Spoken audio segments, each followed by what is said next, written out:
Tennessee WildCast is live on the air with the latest on hunting, fishing, boating, and all things outdoors. Make welcome your host, drummer and outdoor expert novice, Jason Harmon. Hey everybody. Welcome to this edition of Tennessee WildCast. I'm Jason Harmon, and pretty excited about today's show. We are at the Highland Sportsman's Club, and you can hear the fire cracking in the background. That's pretty cool.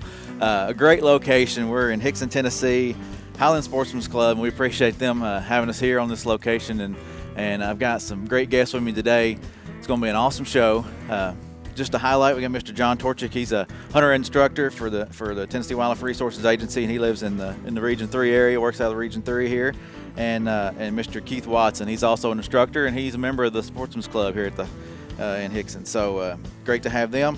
And then right next to me is Mr. Matt Clarey. He's one of our hunter ed instructor coordinators, and he's an officer and jack of all trades. That's so right. Glad to have him, and glad to be in the Region 3 area. Normally you see Mimi standing here when we're in her neck of the woods, but Matt's filling in for her today. Yeah, a little bit taller and less good looking, but we'll deal with it. Yeah, I'm having to deal with that, so yeah. That's part of it. Anyway. I second the motion. I can already tell this is going to be a great show. Met these guys earlier today, and they're great folks, and I've known Matt for a long time, so it's going to be a fun show. And we're going to talk mainly about Hunter Ed today, but first I want to get to know these guys, and start out right here with Matt. Matt has been with the agency since about 1999 or something like that, right? Yep, exactly. Yeah, 99 I started as an officer in Polk County. Interesting part of the world. It was a good training county, and had fun down there for a couple of years, and then ended up transferring to Roane County as an officer.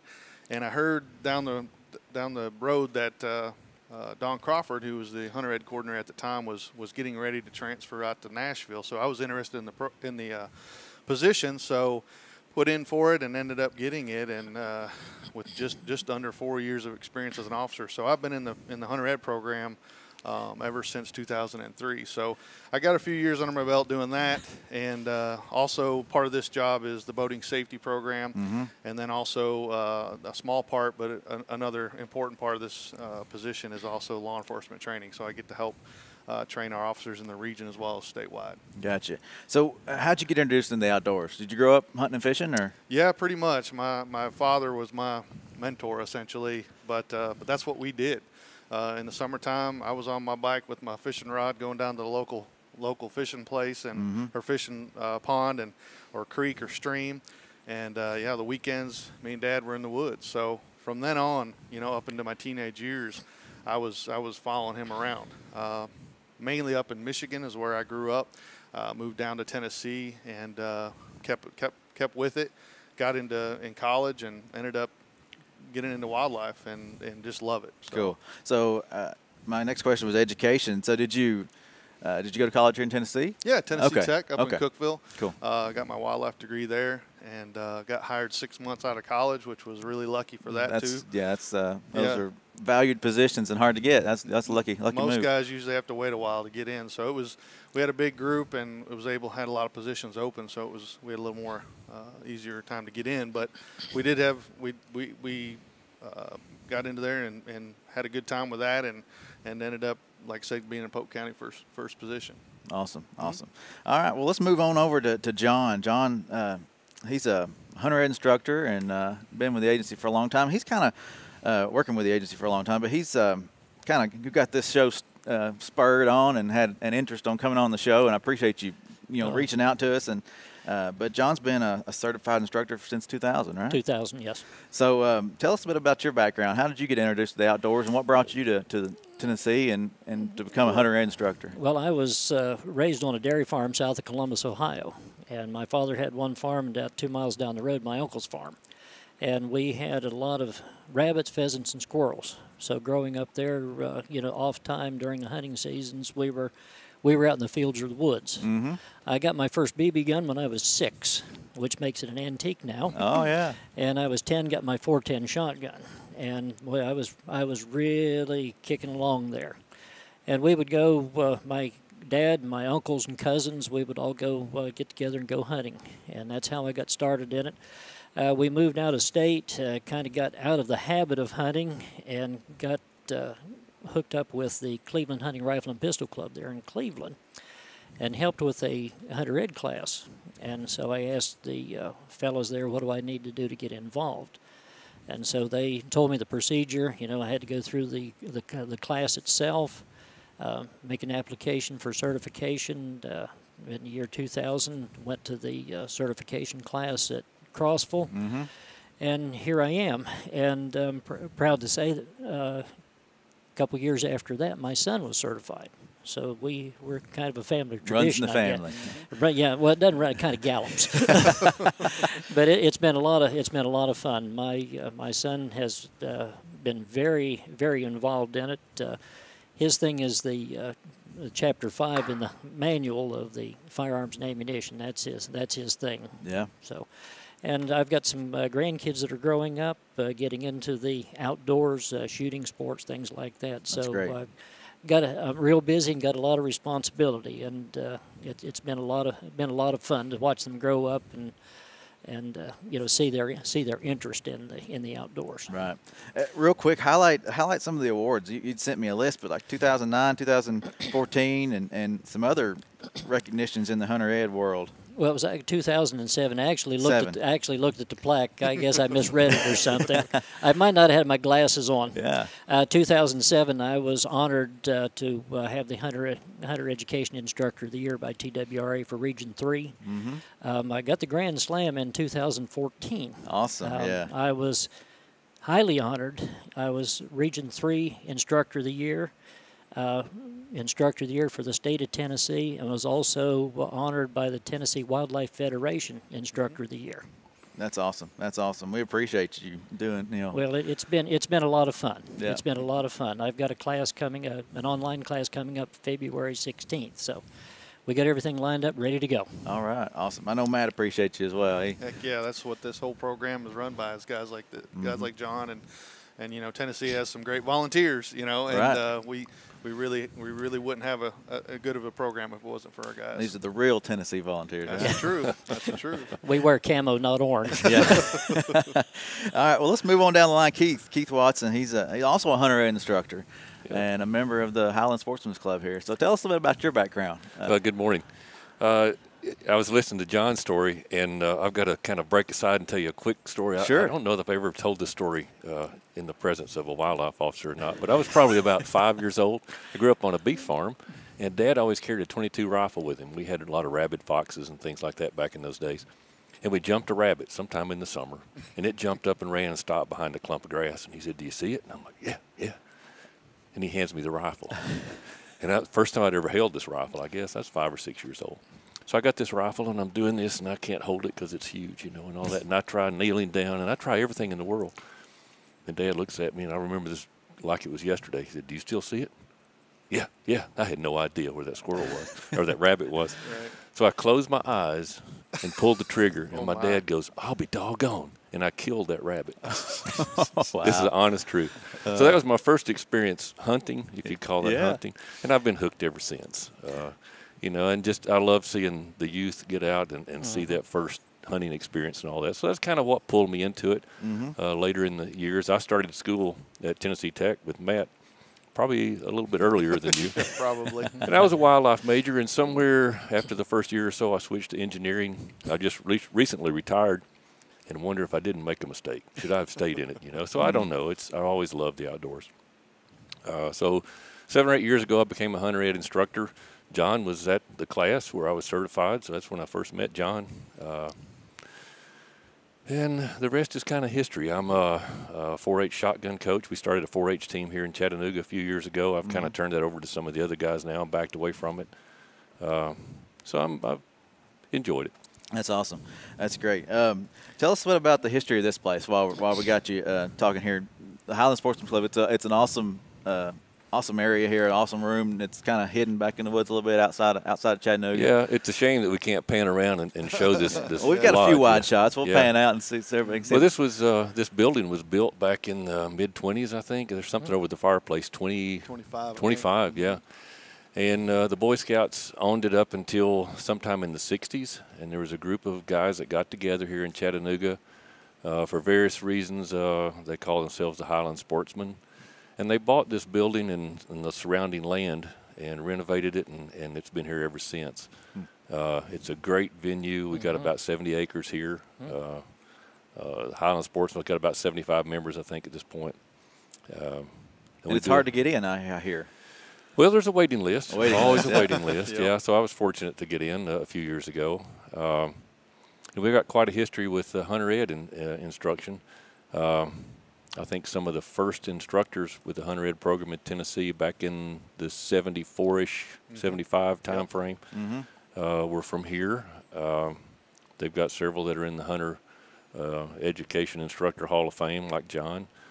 They did the first CD course here at Highland Sportsman, kind of as a test case. Okay. And that's developed into the online course that we know today. Well, I'm about out of history. Yeah, You know? that's neat. That's neat to hear a little bit about that. And I know Matt was telling me you taught some classes here and had some instruction here, and a few stories maybe we won't tell on the air. But there's been a lot of good programs come out of this area right here, and this group of guys. You know, Jake's Days, youth programs, getting kids involved in something that they may not. You know, even from being in the Chattanooga area, maybe downtown, you know, they're inner city kids possibly, and they don't get this kind of thing like we did. So they've really opened that up to some of those kids. And I've come here and seen, you know, 150, 200, 300 kids at a Jake's Day and just had a ball. So it's been a really good program for that too. That's awesome. Well, let's move on and let's educate the folks watching and listening a little bit about Hunter Education. And start out with the basics. Who's required to have Hunter Ed? Well, anybody that's born on or after January 1st of '69 has to have Hunter Education before they can go hunting. And there's a couple different ways of doing it. So when you turn 10 years old, that's when you have to have it. You can actually be certified at 9. So like if you turn 10 during the season, you've already got that certification. But 10 years old is the magic number that you've got to have Hunter Ed. And there's a couple different ways to do that. We've got a traditional course that we offer, which is about a 10 to 12 hour classroom instruction, and then about an hour or two of field with a live fire and testing. We also offer an online, like Keith was talking about, course. We have 2 vendors that offer that. It's about $28, $29. So there is a cost to that. There is a little bit of a cost. We don't get any of that money actually. That's right. That's just a vendor that takes care of that for us. They do that online portion, print out a voucher that says that they've finished that, bring that to a field day. They cannot go to the last day of a traditional course. They have to go to a scheduled online field day. Okay. Roughly 2 to 4 hours, get the review, testing, and then also their live fire as well. There's also a couple other things that we do offer. If you're 21 and over, there is a Hunter Ed field day exemption that they can go through. So they still do an online course. It's a little different than the one that's for the younger students per se. And once they finish that, they fill out an exemption form, send that to Nashville with about $12 for processing, and they can get their card within a day or two, sometimes 3 days. And then lastly, say you've got a kid that you want to take out for hunting one weekend, and they've never taken Hunter Ed, they're not into it or whatever. We have what we call a Hunter Ed apprentice license. Okay. Yep. And they can purchase that for that child or that adult essentially. Yeah. It can be anybody really, and they can take them out for the weekend or a couple weekends. It's good for the year.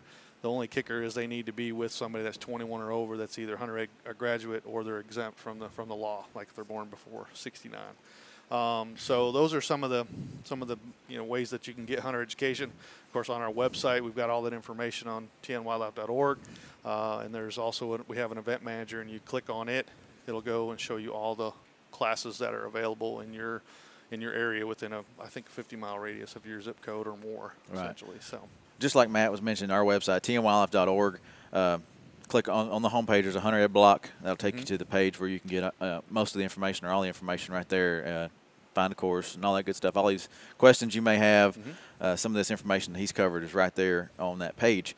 John, I want to turn over to you right now and just tell us about how, say, your Hunter Ed class would work, a traditional class, because that's what we like for kids and adults even to go through. the traditional class. Tell us how your class would work if they were taking it. Okay, generally the traditional classes that I do are at First Baptist Church, Cleveland. Okay. Rusty Asbel, our recreation minister, came there at about 2005, and we found out he was, a camo pastor, and so we started working together. We have an excellent facility there as far as the church facility itself. We get with he has to get the church calendar, I guess, because we have so many things going on. So we come up with the dates in regards to the classes, either the field day or the traditional class. Enter it into the event manager, and of course it goes up to Matt to be approved, and we then just kind of get everybody lined up. I'm very fortunate that I have a large group of instructors. Some of them have been with me since day one, which is, like say 2005. I've had a couple new ones come on in the last couple years. And it's really, really good because having that many, we can rotate a little bit. Some people can get the time off, and I've got a new instructor coming. Well, he's not actually new. He's new to me. That is going to be coming on board here in about 2 weeks. Okay. And so this way we not only have the instructors, we have instructing the students, but we also instruct the instructors too. Gotcha. So you got a lot of help. We have a lot of help, and some of the instructors are around my age. No comments now. Wise. Yeah. Right. And they're like second and third, even fourth generation hunters. But they have been, from their grandparents, parents, on down the line, and they are in turn teaching their kids and grandkids how to hunt. So it's been a real good experience. We've had a lot of good experiences, a lot of good instructors, a lot of good kids that were involved in the classes, very attentive, willing to. The thing that impresses me, that they're willing to learn, and they're sitting there. That's what's great. next? I know you've told me some things, John, but what are some of the highlights of some of your classes that you do? I know you've told me some good things that you guys do actually during class, and that the kids really are involved with and like. Okay. Well, one of the things that really catches their attention is tree stand safety.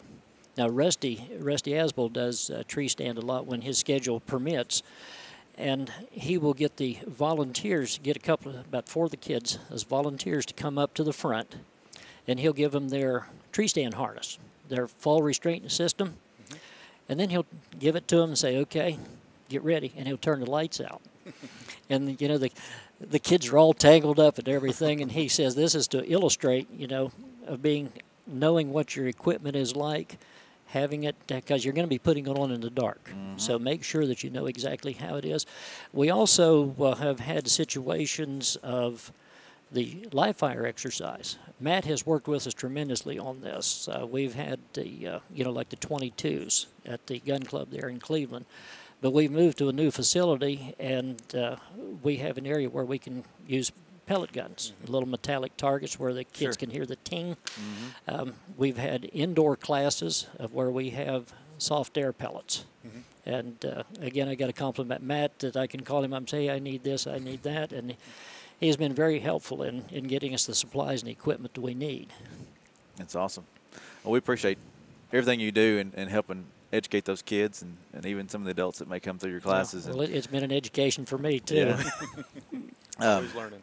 And then, not only do you instruct kids and people who need the hunter education, you instruct instructors, training. About 5 years ago, I guess, Randy and Matt approached me about, I guess it was when we were at Henry Horton, about helping with the certification class. And so I've been involved in that either at the Crossville 4-H camp or the one at Greenville, Tennessee. And it's a weekend. We start out on Friday. Start in Friday evening, just kind of a fun time. Then Saturday and Sunday is when we get down to business. And we have had some outstanding people that have come through the classes. To me, the person that is making the commitment to be a volunteer instructor is willing to put in the time and the efforts to not only being, go through to be an instructor, get their certification, but also to pass along that in regards to, holding classes or assisting with classes. So that tells me that the people are very, very dedicated in regards to the Hunter Education program here in Tennessee. Exactly. The fact that it is volunteer. Yeah. Yes, it is. So we have approximately, I pulled these stats from the website the other night, but approximately 12,000 or 1,200 statewide, 1,200 instructors, right? Yeah, pretty close. And they teach approximately 500 classes a year. So we offer a lot of opportunity for kids and adults to go through the Hunter Education. We do our best. That's usually the hardest part, is scheduling a class when the students can make it. Of course, typically our classes are going to be scheduled right before big game seasons, essentially. So August, September, October, those months you need to start looking for classes. That's the normal thing. We'll get a call in November saying, I need a class today, and I'm like, we've had 50 just a few months ago. Yeah. So and it's tough for anybody. Everybody's schedule is busy, and I understand that, but we try to schedule them that time of year, as well as in the spring right before turkey season. So March, April, those type of months we'll have those classes. But at our Hunter Ed centers, if you're in region 1, 2, or 4, we've got regional Hunter Ed centers that usually have at least one class a month, whether it be an online class or traditional. So, even if you can't get one in your county or a county over, you can usually drive, a couple hours to a regional Hunter Ed center and get a class normally. So keep that in mind, but always give us a call if you can't find one. We'll try to help you out as much as we can. Yeah, keep checking the website and exactly. Punching that zip code in and search a little bit outside your radius, just to make there might be one not too far away that you could participate in. Yeah, and right. They fill up fast. We have. Well, they fill up so fast. What you're talking about, we have had people come to our classes in Cleveland from the Tri-Cities area and over Brentwood, Franklin area. Yeah. Wow. About 3 to 3.5 hour drive, because everything is full. Well, this is the closest one. Yep. Yeah. Want to get it in. Let's make sure I don't miss anything.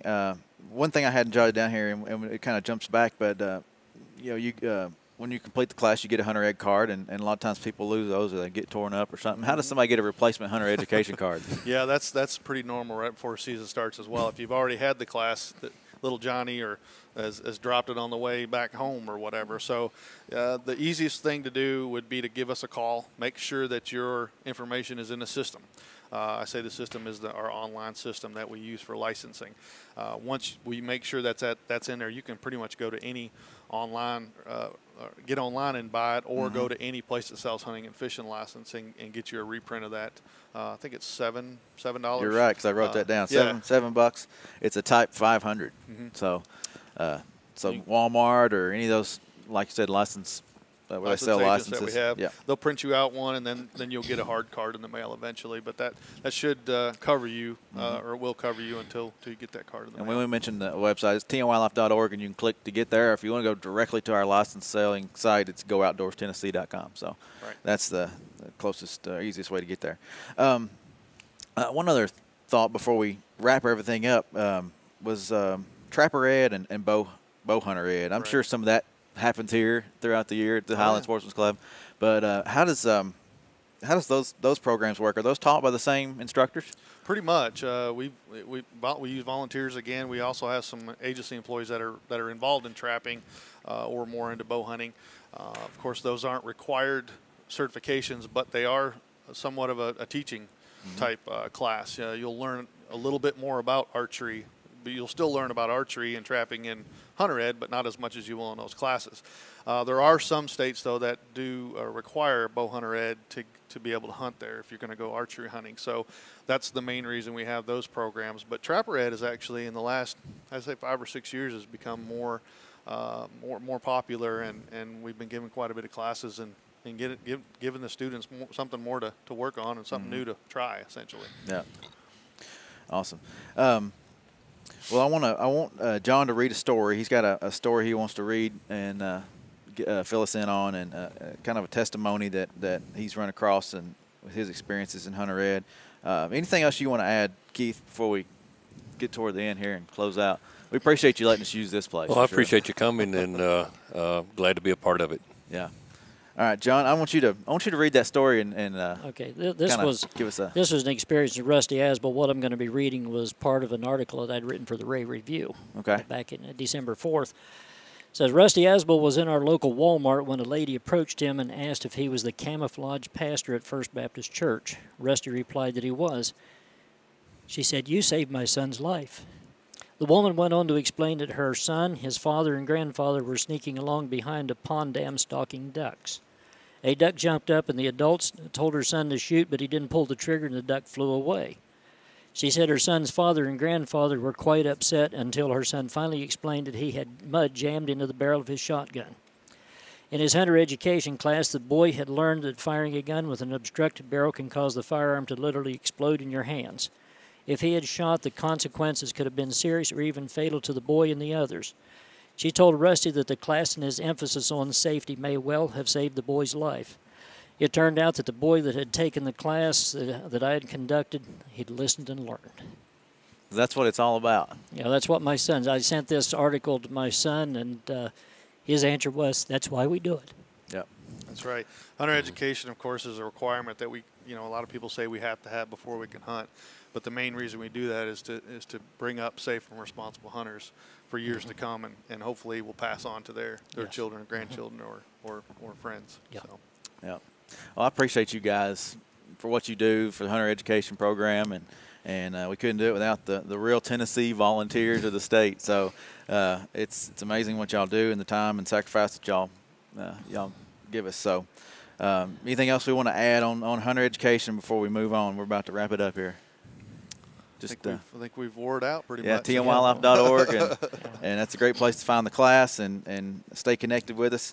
There's a lot of classes out there, and like you said, those times of the years before the big game seasons are really popular times to take those classes, and a good time to sign up. So keep coming back, keep watching Tennessee WildCast. We appreciate you. Keep listening, keep joining us on the radio. Real quick, our new app is out. If you want to go check that out, download it at the App Store, Google Play, iTunes Store. It's got a lot of great new features. You can check deer in or check turkey in, all your big game offline. You don't have to be connected to the website or to the internet. So if you're out in the remote areas in the boonies, you can check that animal in and get the confirmation number, and you're good to go. And once it gets signal, it syncs back up. It's a great new feature on the app, and a lot of good stuff there. So we appreciate y'all tuning in. Appreciate you guys. Appreciate the Highland Sportsman's Club for letting us be here today. And we are going to roll out here, and we'll see y'all next time on Tennessee WildCast. Thanks for tuning in. Stay connected with TWRA by visiting our website at tnwildlife.org and follow us on Facebook, Twitter, and Instagram. Hey, it's all about Tennessee wildlife. It's what we do. Tennessee WildCast will be on the air again next week. We'll see you then.